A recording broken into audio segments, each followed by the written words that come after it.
Nah, bismillahirrahmanirrahim. Assalamualaikum warahmatullahi wabarakatuh. Alhamdulillahirabbil alamin. Wassalatu wassalamu ala asyrafil anbiya'i wal mursalin sayyidina wa maulana Muhammadin wa ala alihi wa sahbihi ajma'in, amma ba'du.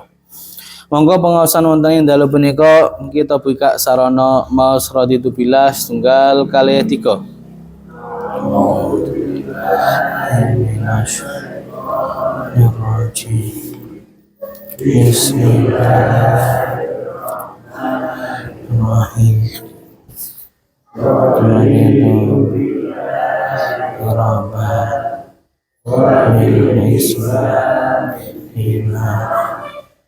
Min Muhammadin nabi wa rasulah Rabbi amma warzuqni fahma Allah bima 'allamtani wa'allimni ma yanfa'uni warzuqni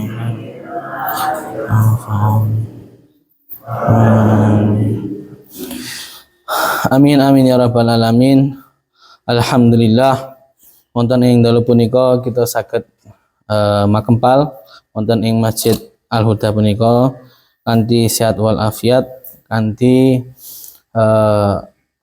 kita sedaya tansah pinaringan wekdal sempat lan hidayah sehingga saged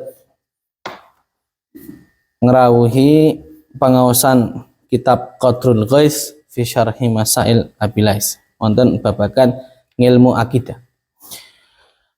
Wonten ing papanggihan Jumat kapengker utawi ingkang kala wingi kita sedaya sampun membahas, sampun kita maos babagan iman kalian malaikat. Sudah membahas tentang iman kepada malaikat. Iman malaikat yaitu tentang malaikat bermacam-macam. Malaikat bermacam-macam, lalu juga tugas-tugas malaikat serta sifat-sifat malaikat. Nah, alhamdulillah iman kepada malaikat telah kita tutup dengan wa mahabbatuhum, kalimat mahabbatuhum syartul iman wa bughdhuhum kufrun. Jadi kecintaan kepada malaikat itu adalah syarat sah iman, dan bughdhuhum, membenci malaikat, adalah kufur, bagian dari kekafiran. Nah, pada urutan rukun iman kita dapat menghitung, kita dapat ketahui bahwasanya rukun iman yang pertama adalah iman kepada Allah Subhanahu wa taala yang telah kita bahas beberapa waktu yang lalu. Yang kedua adalah iman kepada malaikat yang telah kita selesaikan pembahasannya minggu lalu. Dan yang selanjutnya nunopo? Iman kepada kitab-kitab. Nah, ini penting. Iman kepada kitab-kitab. Pramila semoga kita bedah sesarengan setunggaling masalah, salah satu masalah dari kitab syarah dari kitab Masail Abilais. Semoga kita waos sesarengan. Mas'alatun idza qila laka wa kaifa tu'minu bil kutub fal jawabu inna allaha anzala al kutuba ala anbiyaihi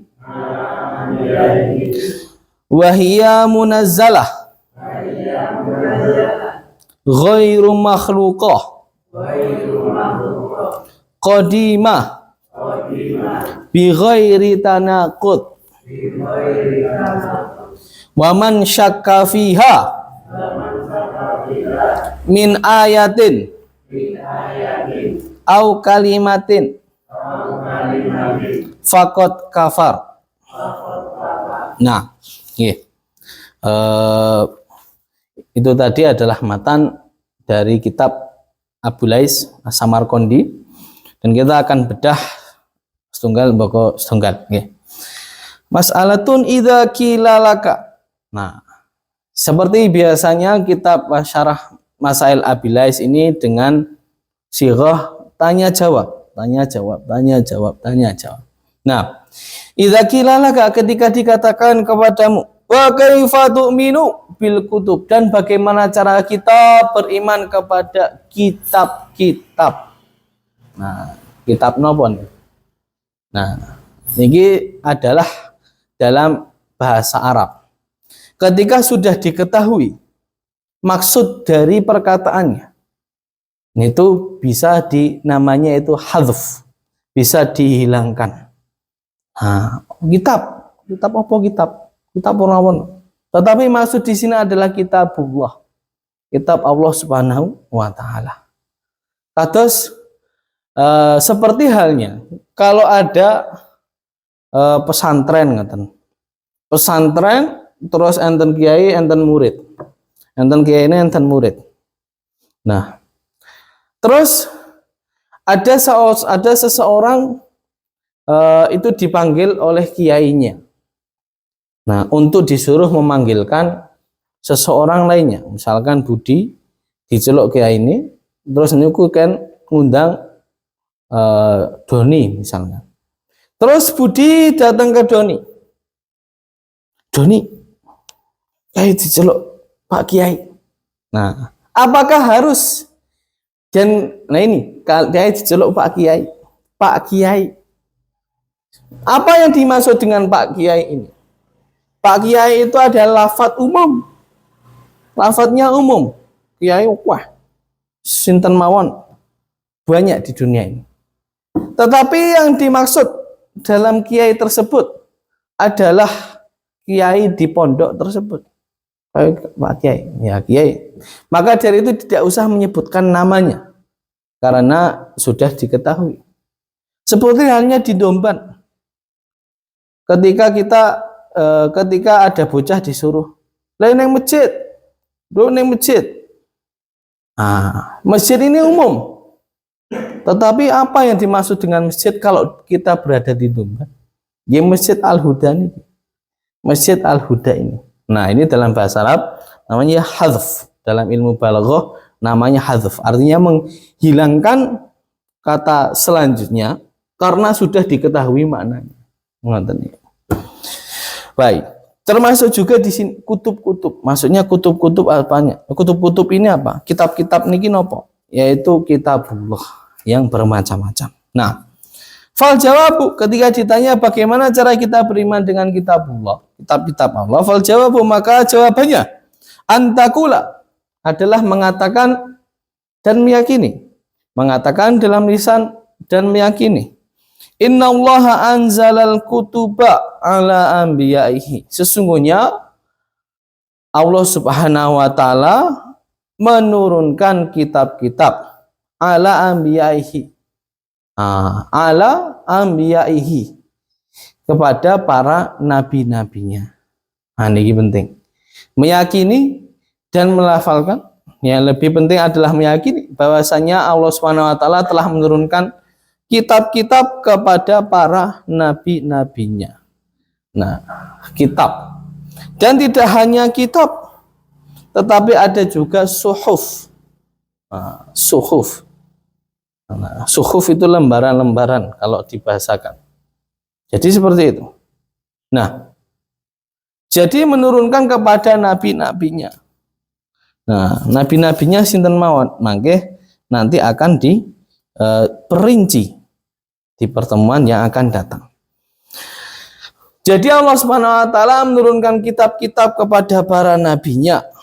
Nah, dan wahia, dan nabi-nabi ini banyak ya. Apa yang dimaksud nabi ini? Sesungguhnya nabi adalah orang yang diberikan wahyu kepada dari Allah Subhanahu wa taala. Itu saja. Diberikan wahyu dari Allah. Kalau diperintah Allah Subhanahu wa taala memerintahkan orang tersebut menyebarkan wahyunya, maka itu orang tersebut adalah nabi dan rasul. Niki bentene. Di bedanya nabi dan rasul niku napa? Nek nabi mboten diken menyebarkan isi-isi wahyu yang telah diwahyukan. Kalau rasul diperintahkan untuk disebarkan. Nah, niki bentene nabi kalih rasul. Terus napa? Wahya al-kutub al-munazzalah ala rasul. Nah, fil alwah au ala lisani malak. Nah, wahya kitab-kitab tersebut al-munazzalah. Kitab-kitab tersebut itu diturunkan ala rasul kepada para rasul-rasul fil alwah dalam lauh. Lauh niku kalau bahasanya niku napa nggih? Lauh niku papan. Tetapi yang dimaksud lauh di sini adalah napa nggih? Suhuf atau lembaran-lembaran. Ngoten niku. Ini termasuk perbedaan antara kitab-kitab Al-Qur'an dan selain Al-Qur'an. Kalau Al-Qur'an itu turunnya kepada Nabi Muhammad, itu tidak langsung semua, berangsur-angsur.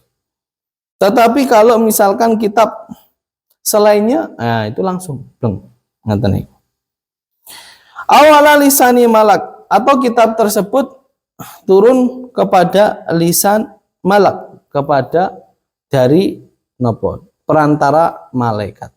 Jadi kalau kita telisik lebih dalam, permasalahan ini pembahasannya justru lebih dalam lagi. Yaitu ada dua permasalahan. Yaitu cara turunnya para wahyu. Nah, cara turunnya wahyu. Wahyu ini bermacam-macam. Jadi wahyu ini ada Al-Quran dan selain Al-Quran. Nah, kalau Al-Quran itu sendiri, caranya adalah Al-Quran itu turun 2 kali. Turun 2 kali. Oh, piye kok 2 kali? Al-Quran ini secara lebih rinci, turunnya 2 kali. 2 kali pripun? Dari Allah Subhanahu wa taala ke turunnya sekaligus makblek sak kitab teng pundi? Teng Baitul Izzah namanya itu. Baitul Izzah. Baitul Izzah niku teng pundi? Fis sama'i dunya, di langitnya dunia. Turun langsung blek sekaligus. Nah niku. Turun. Terus setelah itu pripun? Nah, niki turunnya yang kedua. Tahap yang kedua. Turunnya tahap yang kedua. Niki adalah turun kepada Nabi Muhammad Shallallahu alaihi wasallam berangsur-angsur. Nah, sekedhik mboko sekedhik. Tergantung kebijakan Allah Subhanahu wa taala. Ada yang turun seketika mak betunduk mudun ngoten mawon. Nah, ada yang turun yang menjadi jawaban atas persoalan Nabi. Nah, ini. Ada yang turun wahyu tersebut menjadi dalam suatu peristiwa tertentu. Suatu peristiwa tertentu. Nah, ini. Jadi seperti itu. Turunnya berangsur-angsur kepada Nabi Muhammad selama 23 tahun. Nah, yang 13 tahun teng Mekah, yang 10 tahun di Madinah. Seperti itu. 13 tahun di Mekah, 10 tahun wonten ing Madinah. Jadi turun berangsur-angsur. Seperti itu. Nah, terus turunnya Al-Qur'an iki pripun? Juga bervariasi. Mewarni-warni. Kucingnya badhe nderek ngaji niku. Nah, jadi turunnya Al-Qur'an yang pertama juga salah satu caranya melalui perantara malaikat Jibril. Jadi malaikat Jibril datang memberikan wahyu. Seperti halnya wahyu yang pertama kali turun kepada kita semua, yaitu surat Al-Alaq. Ketika itu Nabi Muhammad Shallallahu Alaihi Wasallam bertahanus utawi nopo nggih iktikaf nek bahasane sakniki, menyendiri wonten ing Gua Hira. Gua Hira niku wonten ing Jabal Nur. Nah, wonten ing Jabal Nur. Jadi sakniki niku Jabal Nur nek ditiliki ngoten nggih. Niku nggih dhuwur lho niku. Lumayan dhuwur, nggih dhuwur niku. Niki kula jaman sakniki mawon sampun kepenak empun enten tanggane niku. Empun enten ondone nggih, tangga lah, undak-undakane lah. Niku naik weh, mau mergo kula ora tau olahraga napa-napa, niku menggeh-menggeh. Jadi angsal limang undak-undakan, wah leren sik lah. Leren sik ngeten. Dan itu nopo nggih?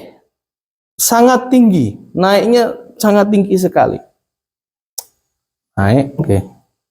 Kados nopo nggih? Nek teng Yojo niku kados gunung api purba. Napa nggih? Tingginya semonten niku lah.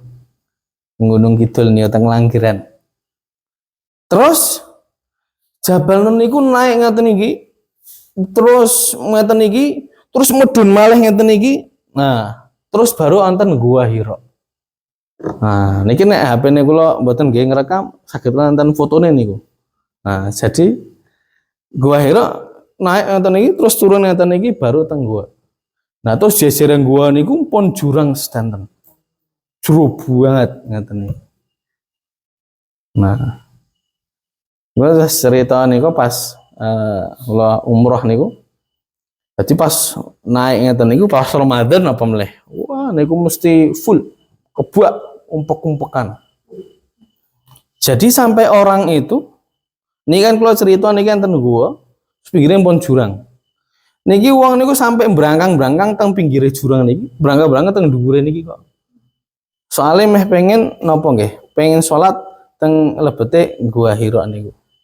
Aku lo meh mlebet, bak wong ngaten niku, bak wong. Dilala kula niku pas nopo, kalau pas nopo nggih, pas sa'i niku, sikile niku ketabrak nganu, tabrak kursi roda. Wah, jadi kemocor-mocor ngeten niku. Wah, bak untuk ketene niku. Jadi pas posisi seperti itu naik gunung. Wah, terus gunungnya pas niku kula pas mlebet Gua Hira ini malah kejeblos. Wah. Jadi ngeten niku. Wah, ora wae lah. Soneh wae. Ngeten niku. Terus nek jarene niku nek napa nggih? Kados kasuse nabi, salah satu galing nabi itu nek misalkan napa ninggal barang teng mriko niku saged balik meneh. Jarene ngenten niku. Terus enten napa nggih? Sunggaling nabi niku ketika itu dimasukkan ke surga. Terus sendale sengaja ditinggal. Ngenten niku. Niki mbuh niki riwayat Israiliyat napa-napa ya boten ngertos, namung nggih cerita-cerita mawon. Ninggal sendal teng swarga. Terus sendale jipo akhirnya saged balik meleh. Nah, niku teng mriku nggih niku teng Gua Hira wis muga sok balik meneh lah teng niku. Saged balik meleh, saged mlebet pas sepi ngoten. Soalnya niku nek pas umroh Ramadan niku pas rame banget. Fadilahnya berbeda. Umroh pas Ramadan itu seperti napa nggih, haji bersama Kanjeng Nabi. Nah, ngoten niku.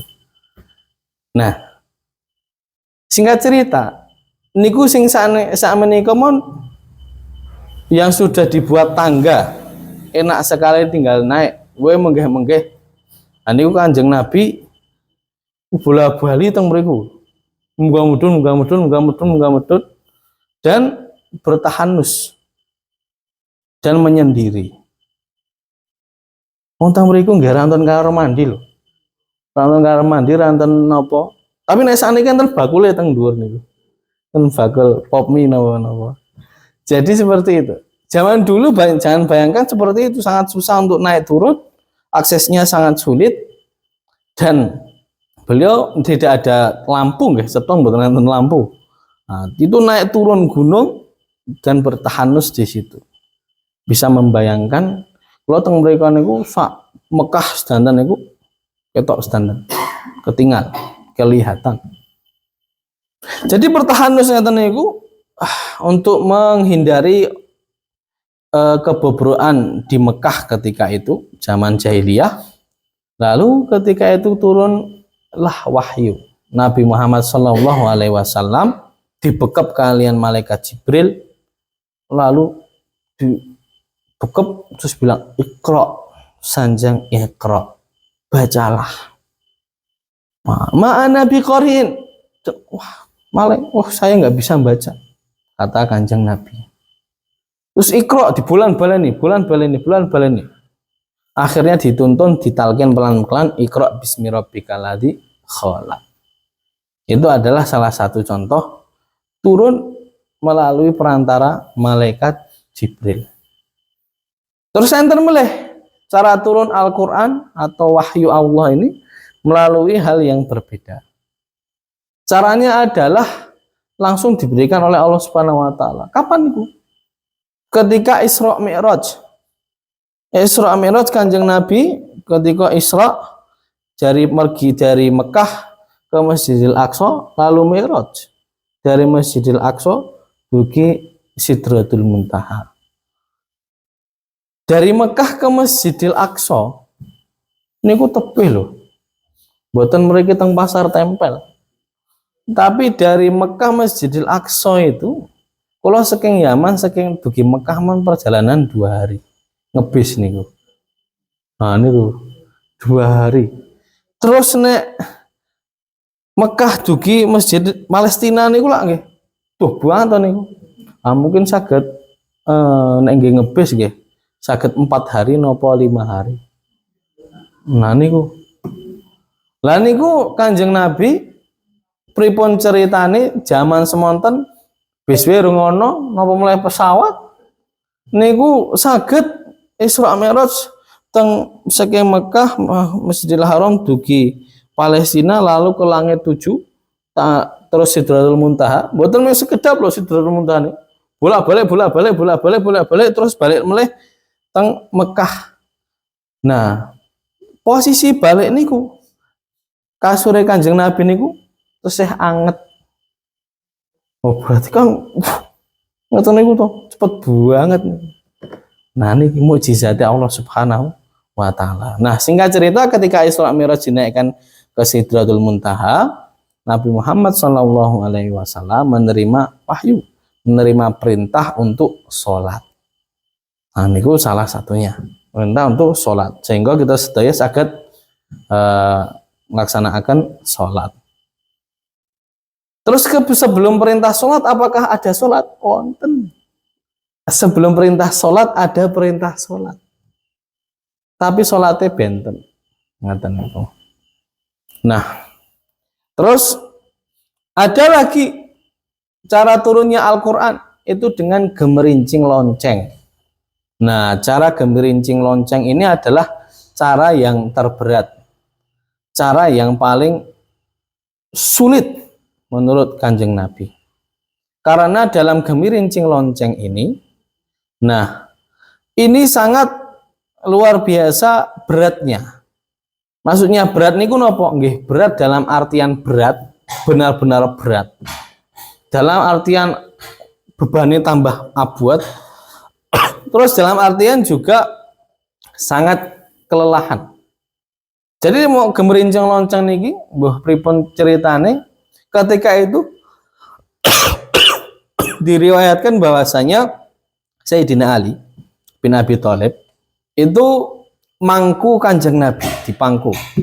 Terus Kanjeng Nabi sare wonten ing napa nggih pupune nggih napa pupu niku napa nggih. Wahanya Kanjeng Sayyidina Ali bin Abi Thalib. Ketika itu diriwayatkan wahyu itu turun dan seketika beban Nabi itu sangat berat sekali. Tiba-tiba pluk. Nah, Maka dari itu sampai Sayyidina Ali meriwayatkan bahasanya ketika itu dengkul saya hampir pecah. Wah, niku saking abote niku. Berarti ini memang berat sekali. Dan Kanjeng Nabi ketika itu pucet, kumbrobios karena menerima wahyu. Maka dari itu dalam Al-Quran dikatakan inna sanulki alaika qawlan tsaqila. Bahasanya kita akan memberikanmu qawlan tsaqila, perkataan yang itu berat. Nah, ini termasuk berat secara dohir ngeten niku. Jadi memang berat. Awalnya berat. Ngeten niku. Jadi ngeten nggih. Jadi memang berat itu bukan karena hal yang dohir saja. Bukan mergo le nopo nggih, le dahar kathah njuk mundak lemu njuk mundak abot boten. Enggak hanya itu, tetapi perkara yang itu gaib pun bisa menambah berat. Niki singkat cerita mawon kula sharing pengalaman le mulang hawi. Ketika itu saya mulang hawi ada kemah wonten ing Babarsari. Wonten ing Babarsari ketika itu kemah. Singkat cerita kemah niku seharian full enten nggih susur sungai lah. Outbound ngeten lah. Nggih, acara ngeten niku kan nek kemah gimana outbound. Lalu ketika malam karena kecapean dan ada sing boten sholat, itu ceritanya ada kesurupan ngeten. Dan kesurupan massal. Niku sekitar wong 18 sing kesurupan. Niku bola bali niku. Wah, ceritanya kalau pas selesai mubeng meh ngelebetke meh ngecek sedanten sudah selesai, sudah pada anggota sudah pada makan. Nah, kalau meh mlebet meh njupuk sego gitu. Nah, pas meh njupuk sego, pas meh ngemplok enten anggota kan ono sik kesurupan. Waduh, nggih pun kula mriko ora sida. Sego niku. Oke, school niku. Akhirnya teng mriko kesurupan ada satu orang perempuan. Satu orang saja. Ora gede, mboten gede banget kok. Niku sik nggotong ora mung wong 4, wong 8. Dan niku ketika itu serasa nopo nggih? Awalnya biasa, lalu brek ngeten niku lho. Dadi abot banget. Munda abot niku mboten normal. Brek. Wah, aku unik iki. Niku nek normal niku kan nggih paling mboten wong 4 nggih ampun kuat lah. Wong njung cah wedok kok kan ngoten niku. Ini wong 8 pun ra kuat niku. Wah, harus sing beton niku wonge gede-gede niku. Lanang-lanang gede-gede niku. Wah, aku ora kuat iki. Jadi intinya hal yang gaib niku bisa menambah berat. Ngoten niku. Nah, niki berasal dari pengalaman kan. Niku sing napa nggih, demit pun iso nambah abot, napa meleh wahyu Allah. Wah, kan ngoten niku. Mulai wahyu Allah. Jadi seperti itu cara turunnya wahyu Allah, terutama Al-Quran bermacam-macam dan caranya seperti itu. Nah, lalu sifat wahyu Allah atau kalamullah yang selanjutnya adalah ghairu makhluqah. Wahyu Allah subhanahu wa ta'ala itu ghairu makhluqah, bukan makhluk. Nah, ai innal kutuba al-munazzalah min ta'lifihi ta'ala la min ta'lifil khalq. Bahwasanya atau wahyu Allah subhanahu wa ta'ala itu juga merupakan kalamullah, bukan makhluk, bukan ciptaan, bukan ciptaan yang itu baru dan bisa rusak. Ngoten niku. Jadi wahyu Allah kalamullah ini abadi. Nah, abadi dan terdahulu, qadim dan tidak rusak. Nah, ini penting. Bukan karya, bukan perkataan nopo, perkataan makhluknya, bukan perkataan manusia, bukan perkataan malaikat, bukan perkataan demit, bukan perkataan setan. Nah, ini penting. Karenanya di dalam Al-Quran dikatakan bahwasanya ketika Al-Quran baru saja muncul, itu orang-orang memfitnah, wah, iki sihir, sihir Muhammad. Mengapa sihir? Karena orang yang mendengarnya pasti akan terbawa, akan takjub. Maka dari itu dinamakan sihir. Nah, hal seperti itu tidak hanya terjadi pada masa Kanjeng Nabi Muhammad, tetapi bahkan pada masa kita ini. Nah, pada masa kita ini, kaum orang-orang liberal itu mengatakan bahwasanya Al-Quran adalah produk sejarah. Maksudnya bagaimana? Al-Quran terbentuk, diciptakan oleh manusia melalui rantai sejarah. Nah, ini tidak benar. Bahkan Salman Rushdie mengatakan dalam novelnya Satanic Verses, ayat-ayat setan. Wow, macam-macam ini.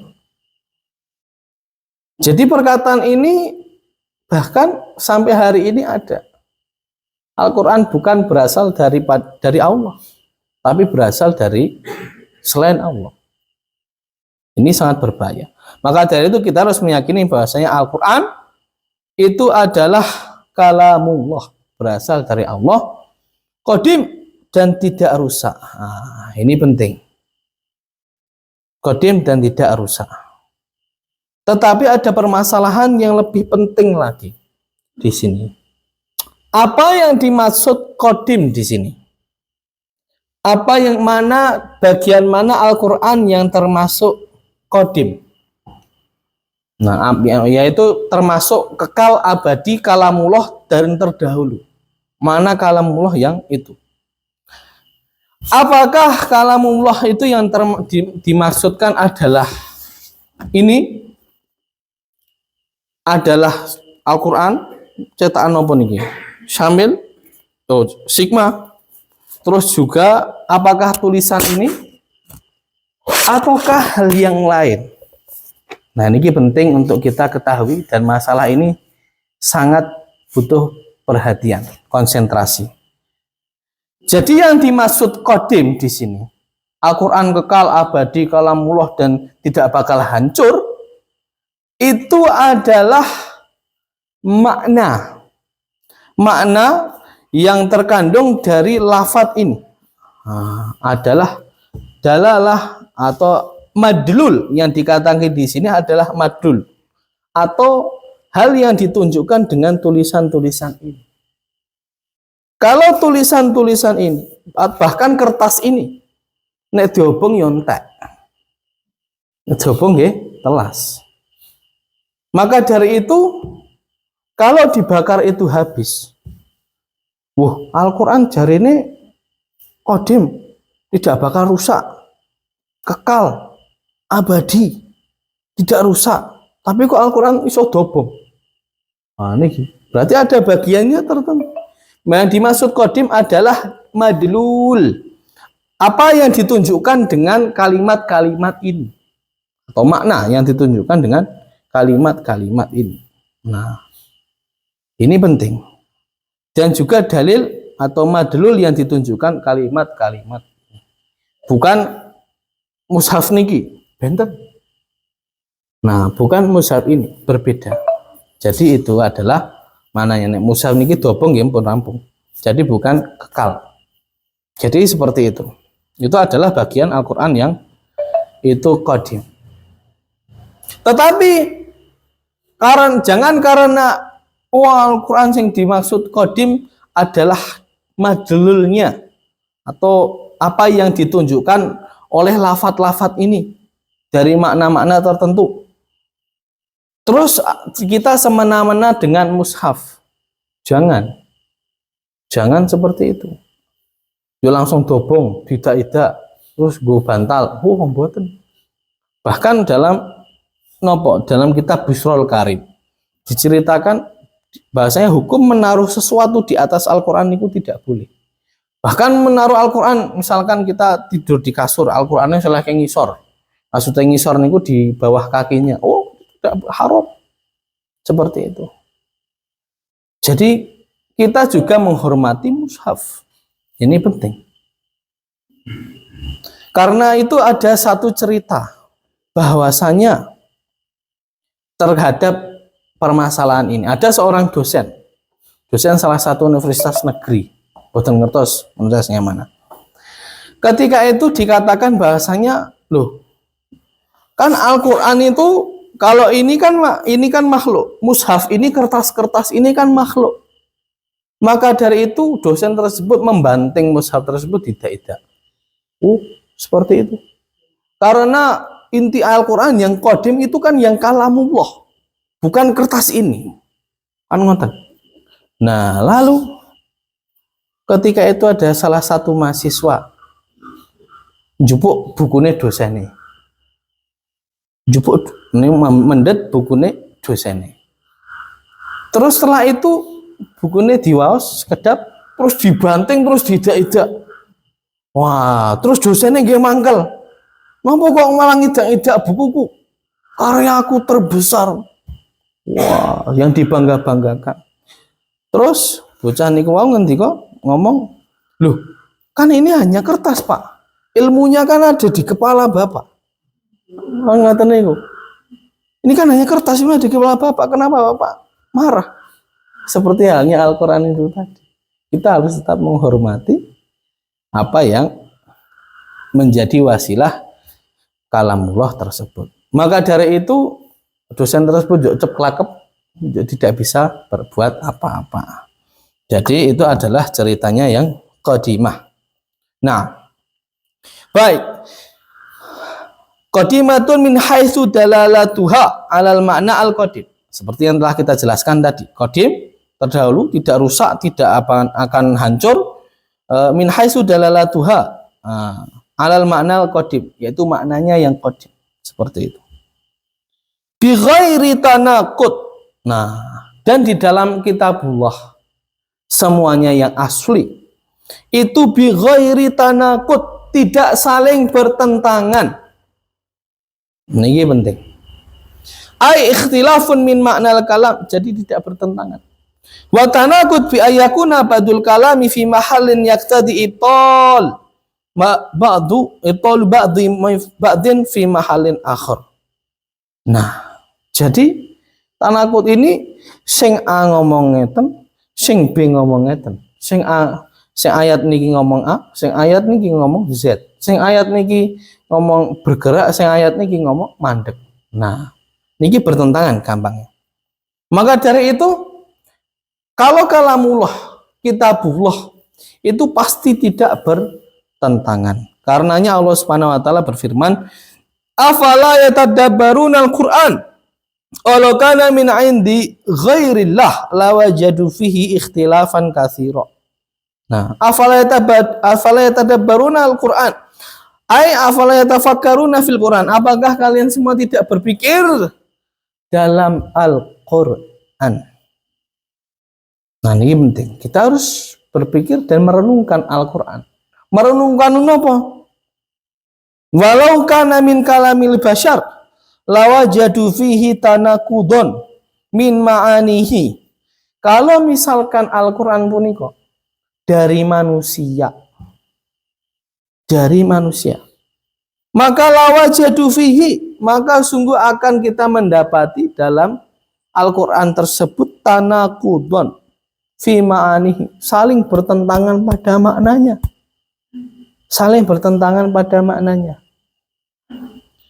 Wa tabayunan fi nazmihi, dan susunannya berbeda-beda racetha. Ngaten niku. Bi ayakuna ba'du akhbarihi ghairu mutabiq lil waqi'. Nah, dan juga berita-berita yang ada di dalam kitabullah tersebut ghairu mutabiq lil waqi', tidak sesuai dengan kenyataan. Kalau itu perkataan manusia. Kalau itu perkataan manusia. Wabadu nadmihi fasihan wabaduhu rokikan.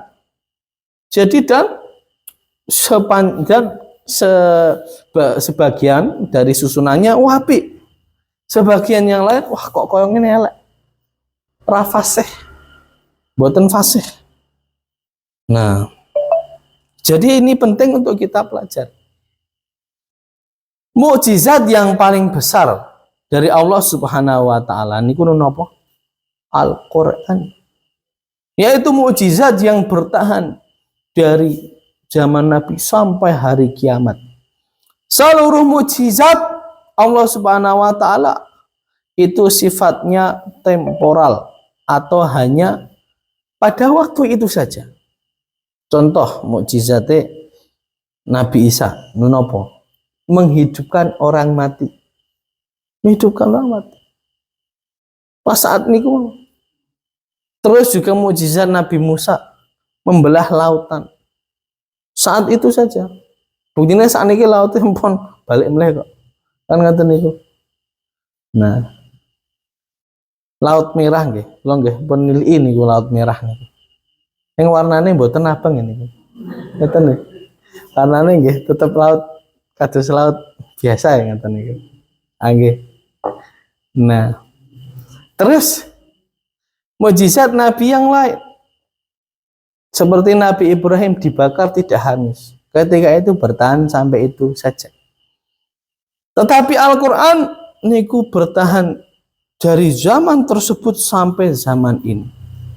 Dan itu merupakan mukjizat. Mukjizat dari sisi napa mawon? Banyak sekali. Dari yang pertama adalah fasihnya. Susunan sastranya yang sangat tinggi. Niki penting. Jadi ada rahasia dari surat Al-Fatihah. Al-Fatihah niku pripun munine? Bismillahirrahmanirrahim. Alhamdulillahirabbil alamin. Ar-Rahmanir-Rahim. Maliki yaumiddin. Iyyaka na'budu wa iyyaka nasta'in. Pun stop lagi. Iyyaka na'budu wa iyyaka nasta'in. Niki kenapa kok pakai iyyaka na'budu wa iyyaka nasta'in? Mengapa pakai kata iyyaka atau iyyaka na'budu iyyaka nasta'in? Mengapa tidak cukup na'buduka wa nasta'inuka? Apa na'buduka niku? Na'buduka kami menyembahmu, wa nasta'inuka meminta pertolongan. Kan selesai niku. Wis jane nggih. Itu sudah sah, sudah benar.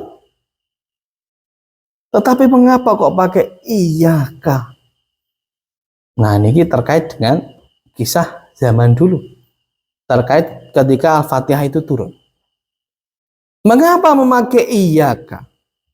Nggak cukup na'buduka kami menyembahmu dan kami meminta pertolongan. Ketika itu zaman jahiliyah, orang-orang pada menyembah Allah Subhanahu wa taala dan menyembah selain Allah. Yaitu menyembah para berhala. Berhala niku kathah saking mawarni-warni. Saking lempung nggih enten dan saking roti nggih enten. Dan diceritakan bahwasanya ketika kaum jahiliyah itu napa nggih kelaparan, rotinya habis, akhirnya berhalanya niku dipangan katanya. Ceritanya seperti itu. Nah niku ceritanya akhirnya berhalanya dimakan. Tapi pun ini mangan Tuhan ini. Mangan Gustine ini. Nah ini mboten, nah ini ceritanya seperti itu. Nah, mengapa seperti itu? Karena mereka menyembah Allah dan menyembah selainnya. Kalau Al-Qur'an dan Al-Fatihah turun na'buduka wa nasta'inuka, maka orang-orang kafir jahiliyah, oke, top. Kita setuju dengan Al-Qur'an bagus. Karena kita menyembah Allah Subhanahu wa taala dan menyembah selainnya. Maka orang kafir jahiliyah seperti itu. Maka dari itu Al-Fatihah turun dengan iyyaka. Iyyaka niku napa? Engkau satu-satunya tempat kami menyembah dan satu-satunya tempat kami meminta pertolongan. Maka dari itu, karena satu-satunya ketika turun Al-Fatihah ini orang kafir jahiliyah, betul, no, kita nggak setuju dengan Al-Quran. Maka dari itu orang kafir jahiliyah memusuhinya. Karena apa? Karena saking fasihnya, maknanya sangat dakik, sangat tepat. Itulah kehebatannya Al-Quran. Nah, ini yang sangat luar biasa sekali. Itu salah satu contohnya, mau. Dan juga kabarnya mutobik lil waqi'. Apa yang di dalam Al-Quran itu sama dengan kenyataan. Salah satu contohnya adalah surat Ar-Rum. Surat Ar-Rum ini menceritakan tentang ghulibatir Rum. Bahasanya tentang Romawi. Romawi ini kaya zaman sani kaya Amerika. Soalnya negara superpower. Kaya Amerika, kaya Rusia. Tapi ketika itu umat Islam pengen berusaha menaklukkan Romawi tersebut. Dari zaman Nabi, zamannya Sayyidina Umar, jawabannya semuanya ingin menaklukkan Romawi. Tapi raiso, betul sakit. Akhirnya bisanya kapan? Bisanya ketika bisanya ketika zamannya zamannya Muhammad Al-Fatih, itu tahun 1453 Masehi. Dan ketika itu Al-Quran sudah mengatakan bahwasanya Romawi itu akan tertaklukkan. Nah, niku tahun pinten niku? 1453. Al-Quran niku tahun 600-an Masehi. 600 1400 dikurangi 600 pinten niku? 900, hampir 1 abad setelahnya. Dan Al-Quran telah mengatakan sebelum 1 abad. Dan benar. Ini adalah salah satu mukjizat Al-Quran. Maka dari itu, jika bukan selain Al-Quran, maka akan tidak ada hal ini semua. Karenanya, walau kana min indi ghairillah la lazima ayyakuna fi ikhtilafun kasir fadlan anil qalil. Maka akan pasti ada pertentangan. Lakinnahu min indillah falaysa fihi ikhtilaf. Akan tapi Al-Quran dan kalamullah dari Allah Subhanahu wa taala, dan tidak ada perbedaan, pertentangan. La katsir wala qalil, tidak sedikit dan tidak banyak. Plus tidak ada pertentangan.